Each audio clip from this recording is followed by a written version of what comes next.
News 18 अपने सामाजिक सरोकारों को निभाते हुए लगातार सुगम्य हक हर किसी का अभियान चला रहा है और इसी अभियान के तहत हमारी टीम उदयपुर के रोडवेज बस स्टैंड पहुंची ताकि दिव्यांगजनों के लिए मौजूद व्यवस्थाओं की हकीकत को जाना जा सके। लेकिन यहां जो तस्वीर सामने आई वो चौंकाने वाली है। बस स्टैंड के बाहर से लेकर बस के अंदर चढ़ने तक दिव्यांग व्यक्ति के लिए कहीं रैंप नहीं, कहीं सुविधा नहीं और मजबूरी में दिव्यांग हर दिन संघर्ष करने को मजबूर हैं। रिपोर्ट देखिए।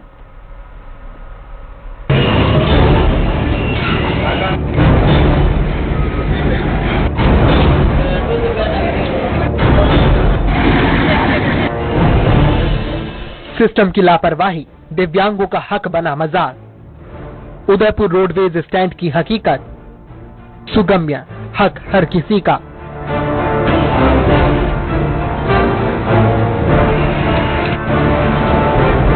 उदयपुर रोडवेज बस स्टैंड पर हमें कई दिव्यांगजन ऐसे मिले जिनके लिए दिव्यांगता से ज्यादा मुश्किल बस में सफर करना नजर आया। बस स्टैंड पर कहीं भी रैंप की व्यवस्था नहीं है और ना ही रोडवेज बसों में ऐसा कोई इंतजाम है जिससे व्हील चेयर पर बैठे व्यक्ति आसानी से चढ़ सकें। ऐसे में दिव्यांगजनों को मजबूरी में खतरों के बीच सफर करना पड़ता है।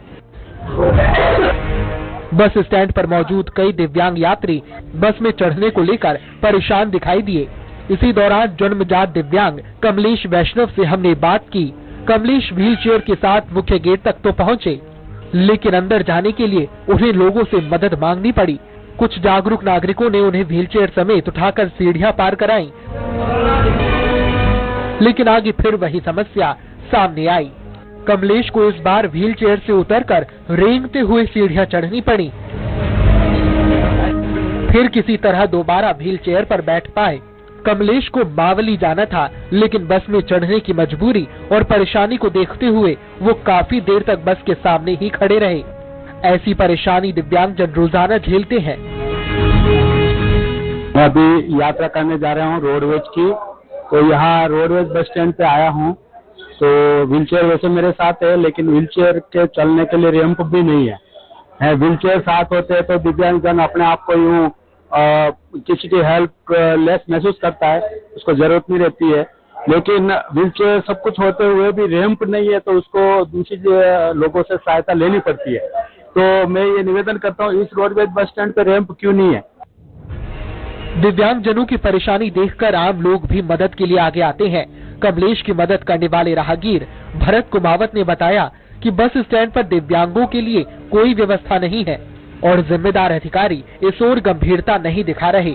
उन्होंने कहा कि जब उन्होंने कमलेश को मदद मांगते देखा तो खुद को रोक नहीं पाए और व्हीलचेयर के साथ उन्हें बस स्टैंड के अंदर तक पहुंचाया।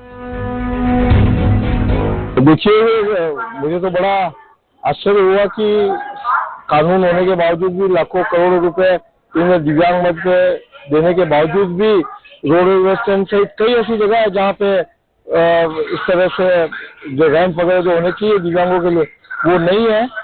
और बड़ा ही दर्दनाक विषय है कि अगर दिव्यांगों का सरकार नहीं सुन रही है तो फिर एक आम आदमी का तो कब सुनेगी। आपने क्या मदद करी है? जब मैं आया था रोडवेज बस स्टैंड अंदर तो वो देखा कि एक व्हील चेयर पे एक बंधु बैठे हुए थे। अब वो जाए कैसे, वहाँ सीढ़ियों से कैसे जाएंगे वो? तो मानवीयता के नाते मदद की उनकी, उनको उतारा, फिर वो वापस व्हील चेयर ऊपर चढ़ा के फिर पुनः व्हील चेयर में बिठा के अभी लाए। दिव्यांगों के अधिकारों को लेकर लगातार आवाज उठाने वाले डॉक्टर अरविंदर सिंह ने रोडवेज प्रबंधन के सामने दिव्यांग सुविधाओं को लेकर 11 RTI लगाई, लेकिन रोडवेज प्रबंधन ने स्पष्ट जवाब देने की बजाय सुप्रीम कोर्ट के एक निर्णय का हवाला देते हुए जवाब दिया। साधारण शब्दों में इसका मतलब यही निकला कि जरूरत नहीं होने पर सवालों के जवाब देने से अधिकारी उन्हीं बातों में उलझ जाएंगे और जरूरी काम प्रभावित होंगे।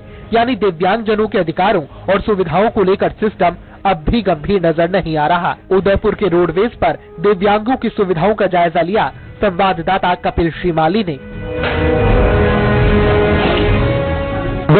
हक हर किसी का न्यूज 18 के अभियान के तहत हम उदयपुर के रोडवेज बस स्टैंड की हकीकत जानने पहुंचे कि यहाँ पर दिव्यांगों के लिए किस तरह की व्यवस्था है, क्या उनके लिए सुगम वातावरण यहाँ पर बना हुआ है।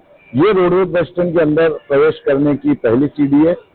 यहीं से यदि कोई दिव्यांग यहाँ आता है तो उसकी परेशानी शुरू हो जाती है, क्योंकि यहाँ 2 सीढ़ियां उसे उतर कर आना होता है, जो एक बड़ी चुनौती उस दिव्यांग व्यक्ति के लिए होती है। फिलहाल यहाँ से उसको नीचे आना काफी मुश्किल है। यदि वो व्हील चेयर पर भी यहाँ तक आ जाता है तो उसे फिर नीचे आने के लिए या तो रेंज कराना होगा या फिर व्हील चेयर के माध्यम से किसी लोगों से मिन्नतें करनी होगी कि उसे यहाँ से नीचे उतारे। आगे यदि हम और जाएंगे, क्योंकि ग्राउंड जीरो की रियलिटी जानने के लिए हम पहुंचे, तो यदि हम आगे और जाएंगे तो आप देखिए कि कुछ ही फीट दूरी पर फिर से एक मुसीबत जो है वो दिव्यांग व्यक्ति के सामने आएगी। उसे यहाँ से सीढ़ियां चढ़ना फिर वही मुसीबत है। उसे या तो किसी की मदद लेनी होगी या फिर रेंग कर यहाँ से उसे आगे आना होगा। तो यहाँ एक के बाद एक दिव्यांग व्यक्ति के लिए जो मुसीबतें हैं वो बनी हुई है। दिव्यांगों के लिए सुगम यात्रा अभी भी सीमित है। Ramp, wheel chair friendly entry और बसों में सुविधा जैसी बुनियादी जरूरतें आज भी नदारद है। सवाल यही है कि आखिर जिम्मेदार कब जागेंगे और दिव्यांग जनों को उनका अधिकार कब मिलेगा।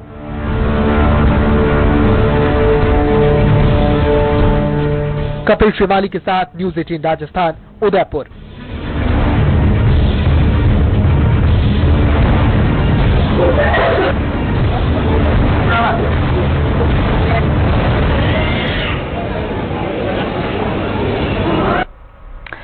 देखिए, दिव्यांगों के लिए आवाज उठाने वाले और दिव्यांग अधिकारों के लिए लड़ाई लड़ने वाले डॉक्टर अरविंदर सिंह ने न्यूज़ 18 राजस्थान की मुहिम की तारीफ की। उन्होंने कहा कि बहुत किए जाने की जरूरत अभी भी बाकी है। सुगम्यता हक हर किसी का, ये कैंपेन है न्यूज़ 18 और पेनेशिया डिसेबिलिटी राइट्स एक्टिविस्ट की, और मैं हूं डॉक्टर अरविंदर, डायरेक्टर अर्थ डायग्नोस्टिक ग्रुप। अभी मैं खुद भी दिव्यांगता से पीड़ित हूं। जब जन्म हुआ था मेरा तो उसके बाद मुझे पोलियो हुआ और फिर 80% डिसेबिलिटी के साथ में मैंने अपनी सारी पढ़ाई करी और ये सब कुछ अचीव करा कि आपसे आज इस मंच पर बात कर पा रहा हूँ। अब देखिए, अचीवमेंट के लिए ये बहुत ज़रूरी है, जैसा ज़मीनी हकीकत पर हम देख रहे हैं कि बहुत सारा गैप है, बहुत गैप है। क्योंकि अगर सरकार ने 4% एम्प्लॉयमेंट के लिए रिजर्वेशन दे रखा है तो उस रिजर्वेशन को पूरा करने के लिए उस सेंटर तक तो पहुंचना पड़ेगा ना, इम्तिहान देने के लिए उस इंटरव्यू तक तो आना पड़ेगा ना, उस ऑफिस के अंदर तो आना पड़ेगा। कैसे आएगा आदमी? उसको सुगम में ट्रेन चाहिए, एक्सेसिबल ट्रेन चाहिए। अब आप देखिए ट्रेन की हालत, कितने ऊंची सीढ़ियां हैं उसकी ट्रेन की, प्लेटफॉर्म्स कितनी दूर दूर है, कोई रैंप नहीं है, कोई लिफ्ट नहीं है। खाली 2% स्टेशन के अंदर लिफ्ट और एस्केलेटर की सुविधा उपलब्ध है, वो भी बड़े शहरों में। तो बहुत अभी काम जमीनी रूप पर होना बाकी है। बसेस की हालत देखिए तो नॉर्मल आदमी को इतने धक्के लगते हैं, बेचारा दिव्यांग उसके अंदर कैसे जाएगा। स्कूल्स के अंदर जाके देख लीजिए तो दिव्यांगों के पढ़ाने के लिए प्रॉपर सुविधाएं नहीं है। जो लैब्स हैं वो फर्स्ट फ्लोर सेकंड फ्लोर पर है। तो एक बच्चा जो 10th और 12th पढ़ना चाह रहा है तो वो एक्सपेरिमेंट करने के लिए, जो कि करिकुलम का पार्ट है, वो कैसे जाएगा सेकंड फ्लोर पर, फर्स्ट फ्लोर पर? तो उनके एडमिशंस को डिनाई कर दिया जाता है। तो ये जो राइट्स हैं, जो कि पार्लियामेंट के कानून के द्वारा बनाए गए rights of person with disability, और सुप्रीम कोर्ट के कम से कम 15-20 डिसीजन आ चुके हैं कि इन अधिकारों को दीजिए। तो आपसे कोई व्यक्ति दया नहीं मांगता है, अपना कानूनन अधिकार मांग रहा है। तो मैं रिक्वेस्ट करूंगा सरकारी अधिकारियों से, सरकार से और समस्त जनप्रतिनिधियों से और जनता से भी कि इस कानूनी अधिकार के लिए आप प्लीज उनको हेल्प कराएं, उनका कानूनी अधिकार उनको सम्मान पूर्वक दे, मांगने से ना दे।